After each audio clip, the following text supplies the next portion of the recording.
దాల్చా కోసం కందిపప్పు ఒక గ్లాస్, పావు గ్లాస్ శనగపప్పు వేసి కుక్కర్లో మంచిగా మెత్తగా పెట్టుకోవాలి. దాన్ని మనం ఉడకబెట్టిన తర్వాత ఇట్లా మంచిగా రుబ్బి పెట్టేస్తున్నాము. దాల్చా కోసం ఇట్లా అలాగా పోపు వేసుకున్నాము.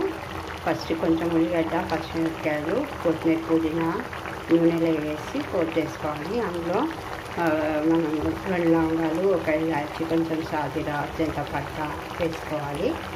నేను మాత్రం పొడి వేసుకున్నాను. ఆ తర్వాత అవి కొంచెం నూనెలో వేగిన తర్వాత మనకు ముక్కలు వేసుకోవాలి. దాల్చా అంటే కంపల్సరీ ముక్కలు వేసుకోవాలి. ఆనపకాయ ముక్కలు కానీ, వంకాయ ముక్కలు కానీ, మునక్కాయ ముక్కలు కానీ. నేను ఆనపకాయ ముక్కలు వేసుకున్నాను. ఆనపకాయ ముక్కలు వేసుకున్న తర్వాత టమాటా వేసుకున్నాను. ఇవి 2 మంచిగా ఉడికిన తర్వాత ఇందులో కొంచెం పులుసు వేసుకోవాలి. మన టేస్ట్కి సరిపడా పులుసు వేసుకోవాలి.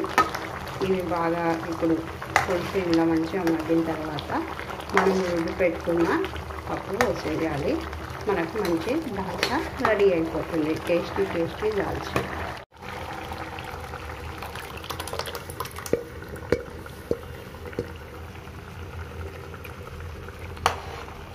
మనం ఉడకబెట్టి పెట్టుకున్న పప్పు కలిపేసుకోవాలి. చూస్తున్నారు కదా, మంచిగా మన దాల్చా రెడీ అయిపోయింది. ఇప్పుడు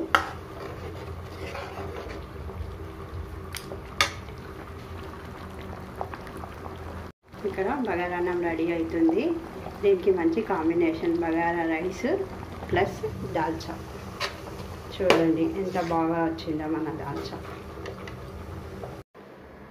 మా ఛానల్ని లైక్ చేయండి, షేర్ చేయండి, మంచి కామెంట్లు పెట్టండి, సబ్స్క్రైబ్ చేయండి. వీడియోను ఎండింగ్ వరకు చూడండి. దాల్చా మీరు కూడా ఒకసారి ట్రై చేసి చూడండి. Thanks for watching.